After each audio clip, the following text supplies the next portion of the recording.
안녕하세요. 이번 시간은 사진의 가장 중요한 요소 중에 하나인 구도에 대해서 알아보도록 하겠습니다. 사진을 처음 본 순간 눈에 바로 들어오는 부분이 구도인데요. 그만큼 사진의 질을 결정하는데 중요한 요소라고 할 수 있습니다. 구도만 잘 잡아도 완전히 다른 사진을 연출할 수가 있습니다. 우선 사진의 구도라고 하면 가장 보편적이고 편리하게 활용되는 그리드 시스템이 있습니다. 주로 3곱하기3 그리드를 이용하는데요. 상황에 따라서 4곱하기4, 5곱하기5, 4곱하기3 등 여러 가지 변형된 그리드 시스템을 사용합니다. 하지만 기본 3곱하기3 그리드만 잘 활용하셔도 충분하니까 3곱하기3 그리드를 많이 활용하도록 하세요. 찍은 여러 가지 사진을 가지고 어떤 방식으로 이 그리드 시스템을 적용하는지 알아보도록 하겠습니다. 자, 카메라 누르고 들어가시면 자, 이렇게 카메라가 나와요. 여기서 이쪽을 누르시게 되면 설정이죠. 설정을 누르면 내려가시다 보면 수직 수평 안내선이라고 나오게 됩니다. 자, 여기서 누르시고요. 지금 3곱하기3이라고 나오죠. 그 다음에 사각형이라고 나오죠. 사용 안 한 상태인데 3곱하기3으로 한번 눌러보겠습니다. 그 다음 다시 카메라로 들어가 볼게요. 그러면 그리드가 나오게 됩니다. 이 그리드를 이용해서 여러 가지 구도를 잡는데 활용하게 되겠죠. 첫 번째로 수평입니다. 이것은 매우 중요한 요소가 되겠어요. 지금 여기 펜스 부분이 기울어져 있죠. 하지만 다음 사진을 보시면 수평이죠. 꺼도 깔끔하게 나오게 됩니다. 이 그리드 시스템을 수평 잡는 데 많이 활용을 합니다. 이렇게 켜보면 자, 이게 벌써 어긋나 있죠. 자, 하지만 지금 다음 사진을 보시면 전부 다 완벽하게 수평이 맞았죠. 자, 이렇게 해서 보는 사람이 되게 안정적인 느낌을 받게 되죠. 이게 이제 그리드 시스템에서 수평을 활용하는 방법이 되겠습니다. 이 경우도 수평이 정확하게 잘 맞았어요. 그리드를 켜보면 아주 깔끔하게 수평이 잘 맞았죠. 아주 안정적인 느낌을 주게 되겠죠. 그런데 여기서 이 수평을 맞출 때 중요한 부분은 요것 때문에 조금 어려움이 있어요. 자, 여기를 보시게 되면 다른 부분들은 수평이 다 맞았어요. 자, 여기 난간 부분하고요. 자, 이 위쪽에 있는 이런 부분들하고 수평이 거의 다 맞았어요. 그렇죠? 하지만 자, 이 부분을 보시면 어때요? 야, 여기 삐뚤죠? 여기는 크고 여기는 작죠? 이 수평을 잡으실 때 무조건 이 그리드랑 맞추는 것만 생각하지 마시고요. 카메라와 피사체의 수평도 중요하게 됩니다. 자, 그게 무슨 말씀이냐 하면요. 여기에 카메라가 하나 있어요. 그리고 여기에 이제 물체가 있습니다. 그러면 이 카메라와 물체가 지금 위에서 보는 거예요. 자, 이게 위에가 수평으로 이렇게 돼 있으면 이게 이쪽으로 가든 어디로 가든 간에 이런 식으로 안 나와요. 수평으로 나와요. 하지만 지금 물체가 여기 있고요. 카메라가 이렇게 돼 있어요. 그러면 이쪽을 찍는데 삐뚤어져 있기 때문에 여기는 카메라하고 가까우니까 크게 나올 수 있고요. 이쪽은 멀기 때문에 이런 식으로 나오게 되죠. 작게 나오게 되겠죠. 이렇게 돼버리면 이 피사체 자체가 왜곡이 돼요. 그래서 이렇게 되는 거죠. 이렇게. 이러면 어때요? 수평을 맞추려고 해도 안 되겠죠? 그러니까 이렇게 가로로 긴 물체라든지 이런 것들은 반드시 카메라와 이 물체가 수평을 이루게끔 찍으셔야 이 그리드에 맞는 수평을 만들어 줄 수가 있습니다. 이 사진을 보면 더 큰 차이를 느낄 수가 있어요. 불안하면서도 어딘가 기울어진 것 같아요. 하지만 두 번째 사진을 보시면 훨씬 더 안정적으로 보입니다. 자, 이것도 수평을 켜보면요. 그리드를 켜보면 이거는 아주 정확하게 맞췄네요. 하지만 이 사진은 약간 어긋나 있죠. 이 정도 차이로 그렇게 불안한 걸 느끼게 되느냐. 자, 이게 바로 카메라와 피사체가 삐뚤어져 있기 때문에 나타나는 현상이 되겠어요. 굉장히 많이 삐뚤어지는 느낌을 받는 이유는 아까 말씀드린 대로 풍경도 이제 마찬가지가 되겠어요. 광장같이 있잖아요. 이렇게. 그리고 펜스가 쳐져 있죠. 찍을 때 이렇게 찍은 거죠. 그리고 렌즈를 이렇게 줬기 때문에 이게 이렇게 찍히니까 이쪽은 멀기 때문에 작게 나오고 여기는 크게 나오기 때문에 수평이 그렇게 많이 틀어지지 않았더라도 여기와 여기 차이가 큰 거죠. 이 계단 하나하나의 두께라든지 이런 데서 차이가 나는 거예요. 그러니까 우리 눈에는 큰 차이로 느껴지겠죠. 하지만 여기를 보시면 자, 일정합니다. 그래서 이런 게 굉장히 중요하게 되는 거죠. 이렇게 해서 여러분들이 이 그리드를 수평을 잡는 데 활용을 하게 됩니다. 그 다음은 교차점을 활용하는 거예요. 보통 뭐 3분할 뭐 이렇게 얘기들 하죠. 예, 근데 이 교차점을 이용한다는 얘기는 뭐냐면, 자, 그리드를 한번 켜보겠습니다. 켜보시면 그리드 선들이 교차되는 부분이 있어요. 여기와 여기, 여기와 여기. 자, 이 4개의 교차점에 피사체를 위치시키면 적어도 실패하지 않습니다. 가장 안정적인 구도가 되겠어요. 그래서 지금 꼬마 둘이 있는데 아주 정확하게 일치시켜서 찍었죠. 이런 것들은 꼬마들을 앞으로 오라고 그러든지 뒤로 가라고 그러든지 하기가 힘들죠. 꼬마들은 정확한 위치 잡기도 힘드니까요. 그죠? 그래서 어떻게 했어요? 카메라를 들고 왔다 갔다 하는 거죠. 일단 꼬마들 둘을 세워놓고요. 이제 위에서 보면 카메라를 이 정도에 두고 이렇게 봤더니 그리드가 이렇게 벗어났어요. 그러면 카메라를 들고 앞으로 좀 움직이는 거죠. 그래서 이 4개의 교차점에 피사체가 위치시키게 찍는 겁니다. 물론 이게 정확하게 여기에 딱 이렇게 위치시켜라 이건 아니죠. 항상 유도리 있게 이용을 하셔야 돼요. 근처에 위치를 시키라는 거예요. 자, 이렇게 하면 구도가 안정적이고 깔끔하게 보이게 됩니다. 이 사진도 보시면 아까는 이제 둘이 있었는데 지금 피사체가 하나죠. 자, 이 부분과 이 부분에 정확히 피사체가 위치시켜져 있습니다. 그렇죠? 이렇게 그리드에 위치시키는 게 굉장히 중요합니다. 이게 첫 번째 이 교차점에 위치시키는 조건이고요. 두 번째는 시선이 지금 이쪽을 보고 있죠. 시선이 보는 곳은 비워라. 이게 두 번째 조건이 되겠어요. 이 여성분을 예를 들어 이쪽에 위치시켜요. 그러면 시선이 이쪽을 보고 있죠. 이거는 완전히 망한 사진이 되겠죠. 항상 명심하세요.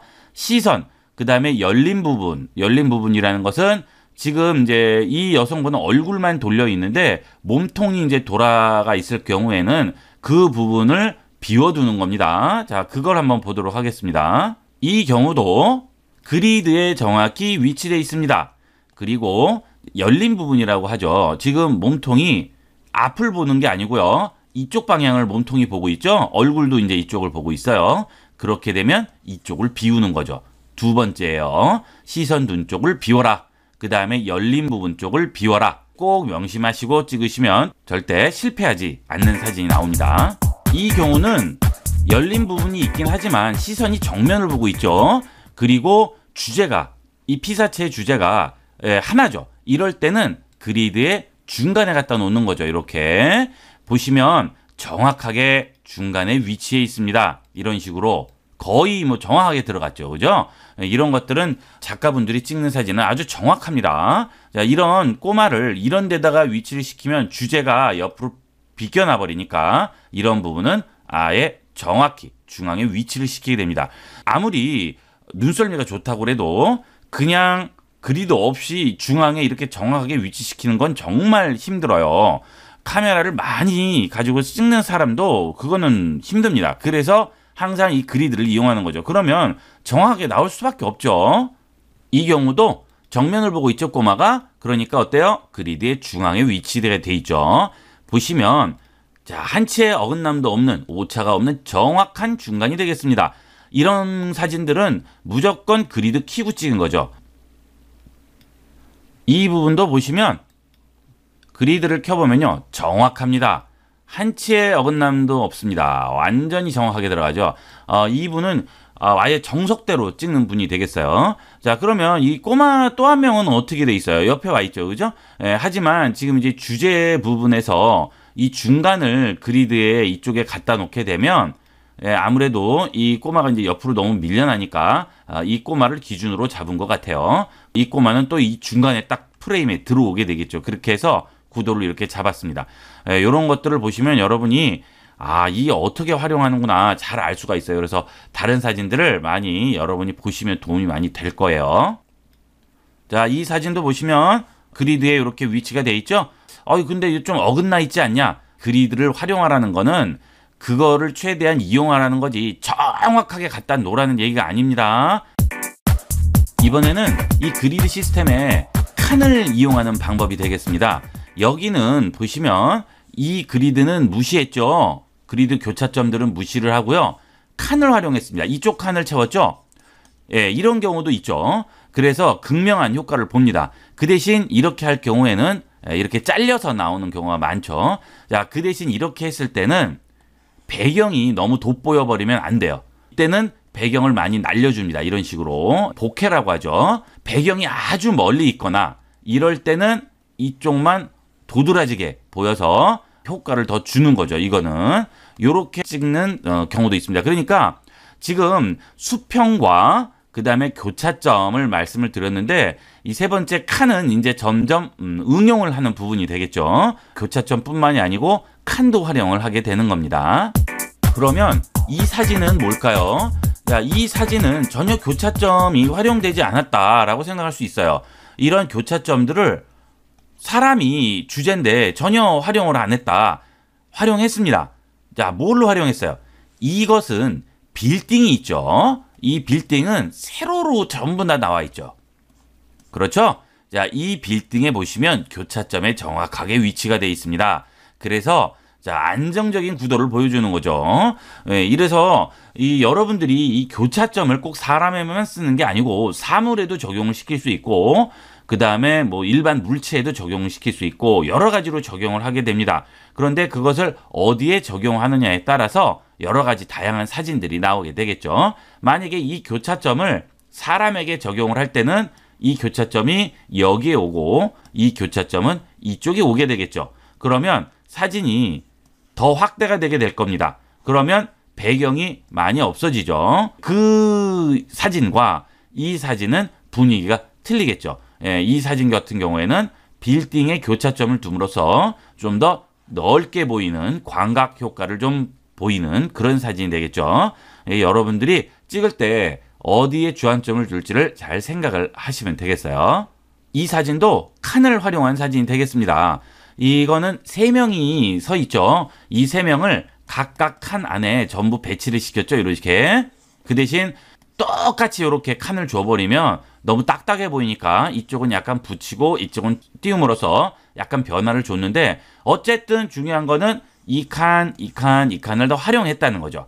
그리드만 활용되는 게 아니고 이렇게 칸으로도 다양하게 활용을 시킬 수가 있어요. 그 대신 2명이 서 있을 때는 칸을 활용하는 것보다는 그리드를 활용하는 게 좋겠죠. 그렇죠? 하지만 지금 3명이 되니까 칸을 활용하게 되는 겁니다. 이 사진도 보시면 완벽하게 칸을 활용한 사진이라고 할 수가 있겠어요.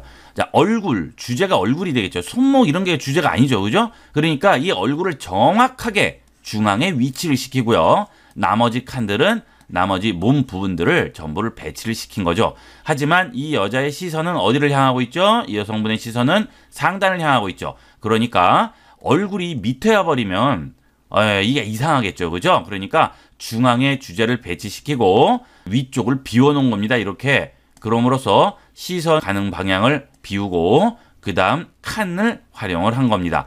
아주 이 사진에 정석같이 찍힌 사진이라고 볼 수가 있겠어요. 이것도 칸을 활용한 사진이 되겠죠. 이거 여성분 한 명이기 때문에 교차점을 이용을 해도 돼요. 여기에 배치를 시켜도 되겠죠. 그러면 이쪽에 배치가 되고 이쪽으로 시선을 두는데 여기가 이제 비어 있게 됐죠. 그런데 지금 같은 경우에는 그렇게 하지 않고 좀 더 이 피사체를 부각시키기 위해서 중앙에 있는 칸을 활용을 하게 됐습니다. 이런 것들은 잘못 찍으면 조금 이상하게 나올 수가 있죠. 이건 약간 위험하죠. 숙달이 많이 되지 않으면 이렇게 배치를 또는 분위기에 맞춰서 찍기가 좀 힘들 수도 있어요. 왜냐하면 이런 경우에는 배경을 완전히 다 날려버리는 거죠. 그래서 최대한 인물만 부각을 시키기 위해서 중앙 칸을 활용을 했어요. 그런데 여러분들이 이제 그런 것들을 많이 하기 힘드시니까 주로 포인트 활용하시면 절대 실수는 없습니다. 자, 이쪽으로 위치를 시켜도 아주 깔끔하게 나올 거예요. 이런 사진은. 이 사진은 뭘까요? 이거는 인물이 주가 아니죠. 뭐가 주입니까? 이 손을 최대한 주로 잡는 거죠. 왜냐하면 여기에 이제 이렇게 글씨를 쓰는 이런 장면을 연출하려고 하는 거예요. 그러다 보니까 이 손이 주제가 된 거죠. 이 손은 인물이 아닙니다. 그죠? 그러니까 이 손은 그리드에 배치를 시킨 거죠. 이렇게 주제가 되는 손을 그리드에 배치시키고 그 다음에 나머지는 뭐 신경 안 쓴 거예요. 어쨌든 사람이 아니고 물체는 무조건 중앙에 배치되라. 중요합니다. 사람은 이렇게 그리드에 배치를 시키거나 또는 칸을 이렇게 놓거나 뭐 이렇게 여러 가지로 활용을 하겠지만 이런 물체 제품 이런 것들은 무조건 중앙에 배치를 시키는 거예요. 그리고 그리드도 같이 활용을 하게 되겠죠. 이 그리드에는 손이 맞지만 몸통 같은 부분을 전부 중앙에 배치를 하는 거죠. 보시면 이것도 아주 정확해요. 손에 자, 이 올라온 부분 정확하게 배치시켰죠. 그죠? 이거는 판매를 하는 사진이기 때문에 아예 칼처럼 딱 맞춘 겁니다. 이 사진도 사물을 찍는데 그리드를 활용을 했어요. 자, 여기에 보시면 환풍시설 같으네요. 자, 이거 위치를, 이 그리드의 위치를 어느 정도 시키고요. 그 다음에 이쪽 부분도 어느 정도 이제 근처에 위치를 시켰죠. 그러면 사진이 이제 괜찮게 나와야 되는데 이게 왜 이상하게 보이냐면 수평이 안 잡혔죠. 그렇죠? 여기 보시면 이 엄청 삐뚤어진 것 같아요. 삐뚤어졌네요. 그죠? 그래서 여러분들이 찍을 때 하나만 생각하지 마시고 다양한 여러 가지로 생각하시는 거예요. 일단 그리드 생각을 하시고 그 다음에 수평을 생각하셨어야죠. 그죠? 근데 이 사진은 여기가 이렇게 떴죠. 이거 수평만 잘 잡으면 사진이 괜찮게 나온 사진입니다. 하지만 이게 제대로 잡히지가 않고요. 이왕 그리드 맞출 바에는 이게 좀 더 안쪽으로 들어가고 요 그리드가 이쪽에 딱 배치시키고 수평만 잡았어도 아주 깔끔하게 나올 수 있었던 사진이 되겠습니다. 자, 이런 식으로 우리가 그리드를 가지고 수평, 그 다음에 포인트 이용하는 방법, 그 다음에 칸을 이용하는 방법, 그 다음에 좀 변형된 여러 가지 방법을 활용하는 방법들에 대해서 배웠습니다.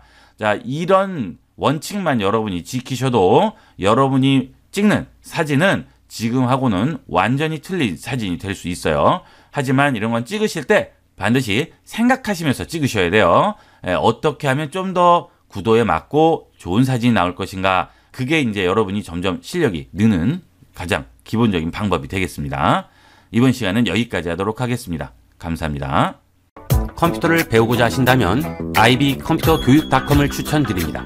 2000년 서비스를 시작하여 지금까지 IT 교육 컨텐츠를 지속적으로 개발 업데이트해오고 있으며 자격증, 오피스, 그래픽, 프로그래밍, 컴퓨터 기초 등 만여 개의 방대한 교육 컨텐츠를 보다 저렴한 비용으로 이용할 수 있습니다. 지금 바로 방문하셔서 4차 산업시대에 걸맞는 본인만의 노하우를 만드시기를 권합니다.